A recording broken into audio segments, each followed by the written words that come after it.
મહેસાણાના નંદાસણ નજીક વડપુરા ગામની સીમમાં ગેરકાયદે માટી ખનન રોકવા ગયેલા આગેવાનો પર થયેલા જીવલેણ હુમલાના મામલે ભારે રોષ જોવા મળી રહ્યો છે। પ્રાથમિક માહિતી મુજબ તાલુકા પંચાયતના પૂર્વ પ્રમુખ અને એક માજી સરપંચનું અપહરણ કરી તેમના પર હુમલો કરવામાં આવ્યો હતો। હુમલાખોરોએ મારામારી બાદ રૂપિયા 8.20 લાખની વસ્તુઓની લૂંટ ચલાવી હોવાના આક્ષેપ છે। સમગ્ર મામલે 15 થી 20 શખ્સોના ટોળા સામે ગુનો નોંધવામાં આવ્યો છે। ગ્રામજનોએ તંત્રની કામગીરી પર પણ સવાલો ઉઠાવ્યા છે।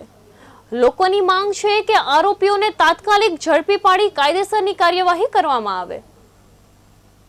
આગેવાનો ભાઈઓ બધા અહીંયા કૈયલ ગામે એકત્રિત થયા હતા અને આજે પીઆઈ સાહેબને અહીંયા બોલાવ્યા હતા। પીઆઈ સાહેબ સમક્ષ અમે એક અલ્ટિમેટમ આપ્યું છે કે 24 કલાકમાં ગુનેગારોમાં સખત સજા થાય અને ગુનેગારોને પકડવામાં આવે। 24 કલાકમાં જો પકડવામાં આવતા નથી તો એના આવતે 24 કલાકમાં નવી રણનીતિ તૈયાર કરવાની અમારી ચીમકી છે।